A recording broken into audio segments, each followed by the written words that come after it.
All right, so welcome to Module 4 of this course, right? So, in Module 4, we're going to be talking about content planning and strategy, and we're going to be streamlining it to video content. As you know, that this course is basically on content creation and mobile video editing, so it goes hand in hand, right? In this module, we're going to be looking at how to create successful content and the required approach to have when it comes to creating video content. So I wrote here that successful content creation requires a structured approach. Planning video content ensures consistency, efficiency, and strategic impact. So this model focus on developing ideas, streamlining content production, and optimizing mobile video recording for quality content creation. So, in this module, we're going to be touching a bit about mobile video recording because it is such an important aspect of content creation. Now, the first thing that I would always recommend when it comes to creating content is for you to actually employ the art of storyboarding.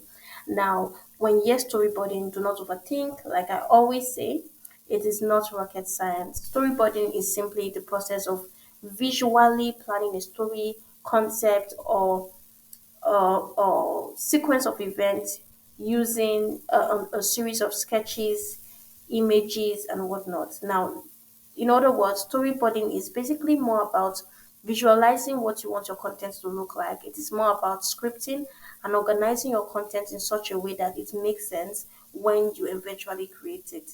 So you want to practice storyboarding because it is a crucial pre-production phase that helps creators map out their videos before they start recording.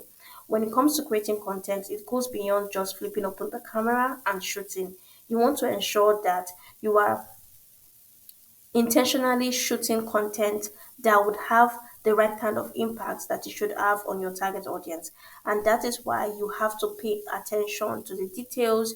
You have to pay attention to how your message is being conveyed. You want to pay attention to the different elements that you'll be putting together to ensure that your content is engaging and to ensure that your video is engaging. Now, why do we need to practice storyboarding when it comes to content creation? It's basically so that it will give you clear direction, right? When you practice storyboarding for content creation, it reduces confusion during filming, right? And this is for all forms of content, really, whether it's written content that you want to put out in as a carousel. You always want to ensure that you have a clear direction on what you're doing, right? Like there's a clear mission for the content that you're putting together. The number two is efficient production, right? When you use storyboarding for content creation, what that does is that it avoids unnecessary reshoots, and there is also stronger storytelling. If there's anything that I've emphasized is that storytelling from the previous modules is that you want to ensure that you are creating content that people want to engage with. And storytelling is one of the strongest ways to, get people engaged. And this is why, and the reason is because people love stories. People love to hear what other people have to say. Like, people just love stories basically. And one key element of storytelling is that there's a sequence to it, right? There's a sequence to a very good storytelling. Just like watching a movie, there is the part where you get introduced to the cast, right? That are the opening scenes, and then the opening scenes probably gives you an introduction to the main character and to the major casts, right, in the movie. The opening scenes gives you sort of like an introduction to that, and then as the journey unfolds, you see that each scene is a build up of the previous one, right? That is how it is when it comes to creating content online as well, or on the digital space. You want to ensure that there is it is following a sequential order, like there's order to how your content is being put together. Because when your content is not properly organized and and it's a bit disconnected, what happens is that you also lose your audience as well. So that is why you need to practice storyboarding when it comes to content creation. Now, how do we create a storyboard? Again, it boils down to understanding the purpose of your content. Why am I creating this piece of content? Like I said before, you want to ask yourself that what is the impact? That what impact do you want this content to have on your audience or on your intended viewers? Like, what should viewers or your audience learn or feel right after they engage with your content? These things are intentional, right? You want to put it down that okay, this is the reason why I'm making this content. These are going to be the key messages inside this content, and this is how I want the viewers or audience to receive this information. Then number two is you want to sketch scenes and script content using digital tools. Now, once you've defined your content purpose, you want to go ahead and put it together in such a way that makes sense. Now, when it comes to scripting ideas or sketching, I start with notes, but I do not leave my ideas on notes. I go ahead a step further and carry that information to my Google Docs. And then on the Google Docs, so for notes, I just put out all my ideas. It doesn't have to be organized. Then I go to Google Docs and I organize and steadily flesh out what I want to create and how I want to create such content, right? And Google Docs is not only the tool you can use. You can use Notion. You can even have a visual representation by using Canva, right? It's like you can use Canva just like you use Canva to plan your vision board. You can just use Canva to also create a storyboard for a particular content that you want to create. But if you want to avoid all of that drama, just use your notes or your Google Docs to flesh out the ideas that you have so that it is a bit organized, which will in turn affect how you shoot the content. Which takes me to my next point, which is planning camera angles and transitions. Now, when you have an organized form of written content that you want to execute in form of video, it will also give you a perspective of how your setup would look like, right? How the different scenes, if the content has different moving parts, it will help you to set your camera angles well, right? When you've scripted out your content, right, it will help you to know how do I place the camera, how do I need to be, what do I need to do at each given time to ensure that this content makes sense by the time it is put together. Then number four is including text overlays and effects. So this is part of the production phase, right? So after you've defined your content purpose, the key messages, and what you want your viewers to learn or feel, you want to now go ahead and flesh out the content in such a way that it is organized, and then you get into production mode, which usually starts from the shooting. That includes planning camera angles and transitions, and then when you're done with all of this and you're editing, there are key elements you want to ensure that you include in every video content, one of which is captions, right, and basic animations that will enhance understanding. You want to make sure that when people engage with your video content, they can they can understand what they are seeing or what they are listening to. All right. So this is how to create a storyboard. It is not that serious. A lot of us scribble things in our notes. A lot of us write stuff every day in our notes. Like we use our notes to plan. So for storyboarding, you're simply it's another form of planning, but this time around for content specifically, right? You're simply just organizing your thoughts in such a way that it will be easier for you to shoot. Now, um, we're going to talk about the three important aspects of a good content story, because when it comes to creating content, you need to be able to have the right element that would make your content to hit the right spot. And three things you need to basically ensure that your content has is what we call the hook. Now, the hook is to grab attention. The hook can be an opening statement that grabs attention and compels the audience to keep watching, right? Every good content has to have a hook, the body, and the call to action. Like your content is incomplete if it doesn't have these three steps. And this is because you want to ensure that the reason why it has to have all of these elements is because you are creating strategic content. You are not just putting random content on the internet. You want your content to serve a particular purpose. So the way to be intentional to get people to first of all watch it is by having a good hook. Now, a hook can be a thought-provoking question. It can be a bold. Don't worry. There's an example. just listen. It can be a bold or surprising statement. It can be a relatable scenario, and so on and so forth, right? But the whole idea of hook is to get people to stop on their track and watch your video. For example, you can start out a video by saying, did you know that 90% of businesses fail because they ignore this one strategy? That is a hook. Now, what makes that a hook? What makes that a hook is the fact that now you've gotten our attention when you say things like 90% of businesses fail because they ignore this one strategy. And if you're talking to business owners and because these business owners do not want to fail, they would be forced to want to listen to the content or to what you are saying. So that's the whole idea of a hook is to grab attention. Your content should be able to grab attention. That you are in the business of grabbing attention once you decide to be a content creator. Because like I said, or I don't know if I've said it, it is that the digital space is a competitive venture, right? So many people are doing the same thing. So many people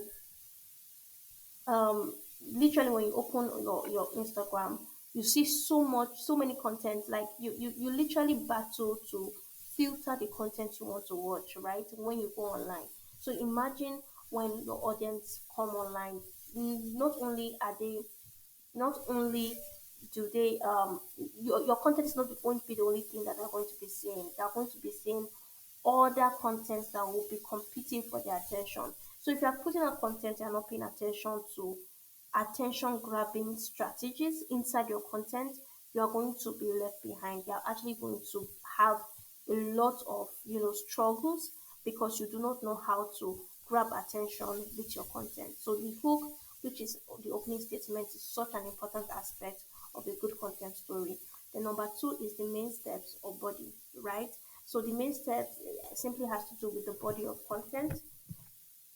It simply has to do with the body of with the body of your content, right? And why do you want to pay attention to the body of your content? Because most likely, after the hook, the body of your content is where you host your the main ideas or the key points, right? Of your content. That is where it would be. So after you've got your audience with an opening statement or something that made them stop on their tracks, then you want to quickly follow up with the main information of that content, and that is what the body is, right? To keep the audience engaged. You are following these steps because you want your audience to go on a journey with you. And then the final step will be what we call the call to action. Remember how I said that we don't randomly just put content, right? As a professional, you are putting content because you want your content to help you to achieve something. And that is what a call to action is. A call to action is simply is simply telling your audience what to do next, right? So it could be after you put out your content, you could say, drop a comment if you agree, right? Or what do you think? Or sign up with the link in my bio. All of those instructions that are usually put in a post is what we call to action. So right after people have been engaged now, I mean you've captured them with your hook and the body of the content is pretty interesting. The next thing is you want to see how you can leverage that by telling them to do something that probably is aligned with the objectives of that content. So that is basically it. That is the three aspects of a good content story. You want to ensure that you have the hook that will grab attention. You want to ensure that the content, right, the main body that hosts the main content or is able to keep your audience engaged. And finally, you should be able to get them to do something after they've interacted with your content. So here's an example, right? Let's say that you in the skincare, you're a skincare content creator. A hook could be something like these three common mistakes could be damaging your skin, and mistake number three will shock you. So you've not mentioned mistake number one, but because you've already told us that mistake number three will shock us, we are now eager to want to, look into what you probably want to share, right? Now we want to pay attention because you're telling us you already have an opening statement that want to keep us engaged. Then so that could be the hook, and the body for that after the hook could be, oh, over washing your face. Many people think washing their face multiple times a day keeps it clean, but in reality, it strips away natural oils, leading to dryness and irritation. Instead, wash twice daily using a gentle cleanser. So you can see what's happening here, that the body of your content is where the main idea, is where the main information or main messaging is being hosted. Trust me, if you had started this particular content with many people think washing their face multiple times, it's you want to always start your content in a way that will get people to keep watching. This is social media, or we are in the digital space right now. Everybody's content is fighting for attention. So you want to always make sure that your opening liners are very good. Then a call to action to a post like this could be, have you made this mistake before? That is after you've listed all your mistakes. The follow-up question could now be, have you made this mistake before? Let me know in the comment section. So the fact that you're telling them that they should interact with your content, right, means that you are giving them a call to action. You are giving them instructions so that, and like I said, that instruction will most likely align with the objectives of that particular content. All right, so let's move way ahead into batch content creation. I wrote here the key to efficiency, and that is just true. When you batch create content, you are living the life. I mean, especially for those who do not necessarily have time, right? Probably your mom, or but creating content just helps you to manage your time in such an effective manner.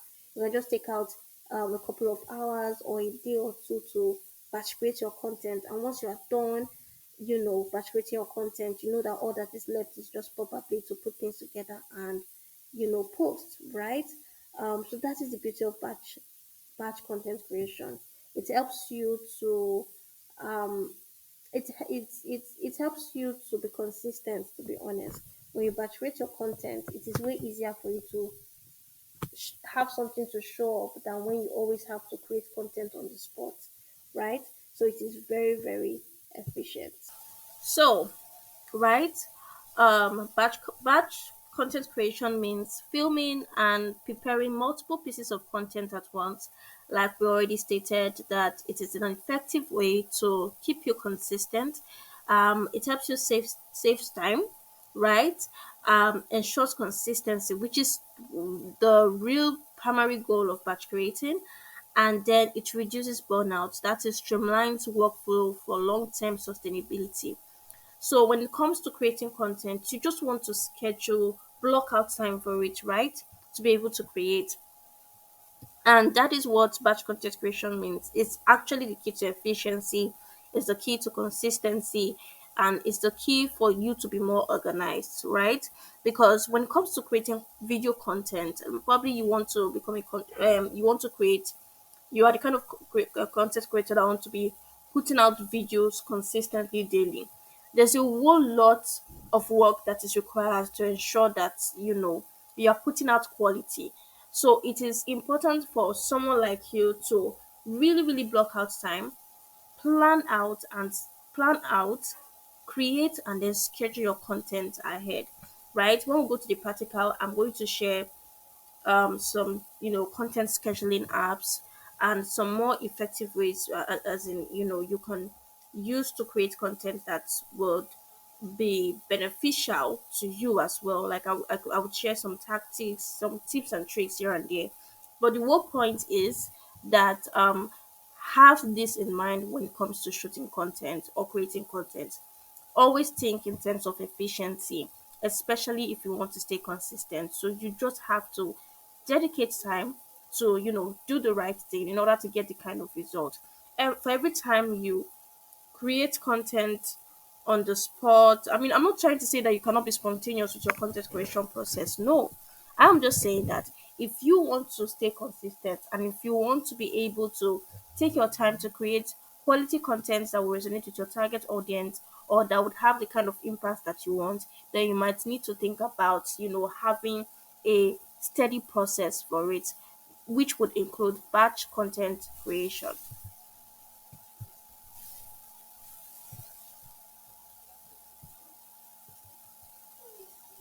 All right. So the next thing we are going to talk about now is steps to batch content, to batch create content successfully. Right. Number one is to plan ahead. Right. Create a content calendar and outline multiple videos at once. Right. What is a content calendar? Content calendar just simply means, you know, um, a content calendar just simply means a calendar that has that has timelines to your content, basically, right? In the content calendar, typically you see a date. That is why it's a calendar, and you see you put in for content ideas, right? And you put in the time you want it to go out. So you want to plan and edit. So after you are done scribbling or scripting your content and doing all of those things that are shared when we're talking about storyboard, you can decide to say, I want to create a content calendar or a schedule on how each of this piece of content will go out and when they will go out. That is what a content calendar is. And a content calendar doesn't necessarily need to be complicated. Again, these things have a simplified approach to it so that they don't become the stumbling blocks while you are not putting out content, right? Planning ahead could just be that you are just writing when you want each content to go out. You are just setting an alarm or putting it in your Google Calendar. Oh, by this time, this content is going to go out. This is going to go out. It's that simple, right? Like I said, my whole job here is to simplify the process, because a lot of times when you start to focus on all of these processes in terms of, oh, I have to have a content calendar, I have to ensure that I must have a content calendar. No, the most important thing is that you have your content down. Have you followed the steps, right? Then you can just simply decide to attach timelines to each of those pieces of content that you have created. However, if I was talking to a social media manager, or I was talking to a professional, yeah, if I was talking to a professional social media manager, I would want to dive into more about content calendar, right? Because it's one of your deliverables. But as a content creator creating content for yourself, or probably you have been creating content for someone else, all you simply need to do is follow the storyboard process that I shared, and then just attach timelines to your content. You can add it to your calendar. You can even decide to create a specific calendar to put in that outlines the different content. That is fine. But I'm just saying, most important thing is to follow the process that I shared when I was talking about storyboard, right? And then just have it in mind that when you're creating content, you have to plan ahead, and then there have to be timelines to your content, so that you are not just creating and you're not putting out content. You want to ensure that when you're done creating, you're putting out content. I know someone who, after she's done creating content, putting it out is now where the struggle is, because she keeps on looking at her work and she keeps on giving herself 1,000,001 reasons why she should not put it out. At the tail end of creating content is to actually put it out, and so that your content can do the work and so that you can get the feedback that you need to get better. All right. Then number two is write script or bullet points, right? It helps maintain focus if you're filming. I think this is all what was shared already during the storyboard idea that I was talking about. Film multiple videos in one session. That is the whole idea of batch creation, right? Then edit and schedule in advance, right? Use scheduling tools to maintain a steady content pipeline. I already spoke about scheduling tools, one of which I would share, while we are doing the basic practicals on video editing.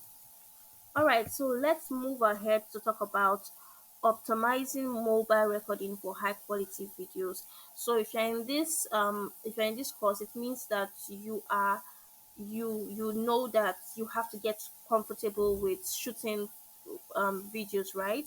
Whether you're creating content for brands or you're creating content for yourself, you need to have like a basic knowledge of what is required for you when it comes to using mobile devices to record. And I'm going to be highlighting them and explaining them right about now. So number one is lighting is non-negotiable.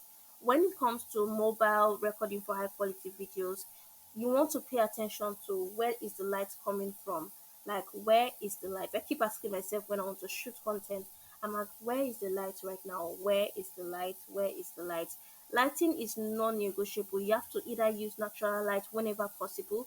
e.g. near a window or near a door, then you can invest in a ring light for consistent brightness, and then avoid harsh shadows by diffusing direct light, right? So you don't want your lighting to be too harsh, and at the same time you do not want your environment to be dark. Lighting, in fact, there are sometimes that with your natural lighting that comes from your window or for wherever the lighting is coming from, sometimes you might not even need an extra light. That is how important it is to have lighting, right? You just want to ensure that there is balance in your environment when it comes to lighting. Lights are not fighting each other. You don't need to put on all the colors of lights in the name of your shooting content. You just need to have something. Like my simple approach for lighting process is there has to be a main light, right, facing directly at you. That's if you're doing talking head videos, and then a backlight, and then ensuring that there's a bit of natural light, and we are good to go if you're making talking head videos, right? But if you're shooting random content, when it comes to content creation, it's not just talking head videos, there are other forms of content, maybe a day in my life, or you're shooting content for brands, the same still applies, right? Just ensure that your lighting is good, like there's balance when it comes to your lighting. Number two is stability, right? When it comes to shooting, you want to ensure that your tools are stable. I do not recommend someone holding the phone, and I do not recommend you holding your phone to let's say if you're the subject of the let's say if you are the one shooting, for example, you're doing a talking head video, I do not recommend other people holding the phone to record you. That might not be professional. The best thing is to use a tripod stand to eliminate shaky footage. You want to, when it comes to creating video content, you want to have, I always think of in terms of balance. Lighting, there's balance in lighting, there's stability in the filming, right? There's no shakiness of some sort. So I also say you can hold the phone with both hands or use a stable surface if a tripod isn't available. But I can assure you that using a tripod will be your best bet, just to ensure that you are first of all using a stable tripod will help keep the subject or the object of your the will help keep whatever you are capturing, the object, whatever you're capturing, whether it's an object, whether it's a person, it helps capture it, and in a right frame, right? When the object, when you put your phone on its tripod, or when you're shooting with your mobile and it's on a tripod, the chances of the object you're capturing remaining in frame is higher than when you're using hands. All right. Then number three is adjust camera settings for best quality. A lot of people complain that, oh, I don't have a good camera, a good phone that has a good camera. I don't use an iPhone, and I can tell you that there's some people who have an iPhone, but they're still not maximizing the best quality that that phone can offer. So you want to ensure that you are actually checking your camera settings before you complain about your mobile recording, your device. Definitely, you just need to set your camera settings. A lot of phones come with their default settings, and one of the things I realized is that we focus on correcting every setting that comes in a default way, but we forget to actually check the camera settings. And it's okay, but as a content creator, you need to understand simple settings for your mobile phone, and you need to start being interested in how to actually set cameras for to be able to obtain best quality.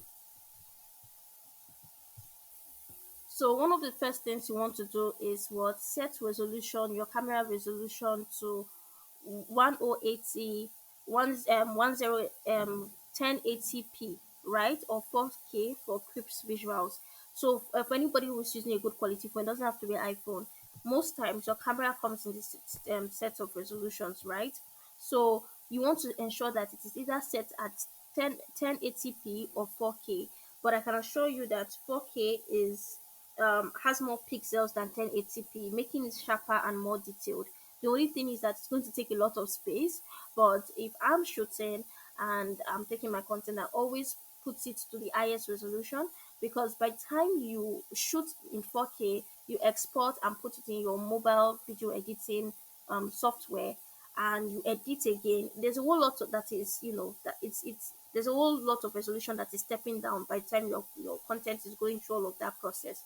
So you want to ensure that it is being shot at the highest quality.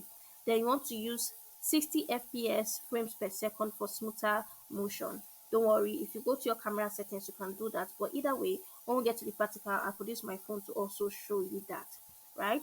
Then number four, prioritize audio clarity. When it comes to mobile video editing, audio is more important than the visuals. And I know that is weird to say, but the truth is, if people can't hear what you're saying, then it doesn't really matter what you've done in that video. So you want to use an external microphone for professional sound, film in a quiet location to minimize background noise, and then test audio before recording to catch any issues early. Always test audio, because trust me, when it comes to video recording, audio is one of the things that will stress you, right? So you really want to prioritize audio clarity. You want to make sure that the sound of your video makes a lot of sense. All right. So what have been the key takeaways from this module is: number one, storyboarding ensures well structured and engaging videos. Always take your time to do what you need to do to ensure that your content is organized. Then number two, batch content creation saves time and reduces stress. And then number three, mobile recording techniques can produce professional quality content with minimal equipment. Yes, so all these things that I mentioned in this slide, it requires little or no effort. Once you pay attention to lighting, you have a tripod, you set up your camera, and you have a microphone. You can see that you're good to start creating content. In all honesty, you can use minimal equipment to record badass content. And I can say this because um I can say this because I've seen it happen. I can say this because I know that even your favorite content creators do not have the so-called sophisticated gadgets that many people think they have. They just have these basic things, and then they understand the rules of mobile recording for high quality videos. I'm going to be seeing you in the next module, module 5. And till then, I want you to please drop your questions if you have any. In the practical, like I said, I would also highlight some of the things that I've already shared here. Thank you so much.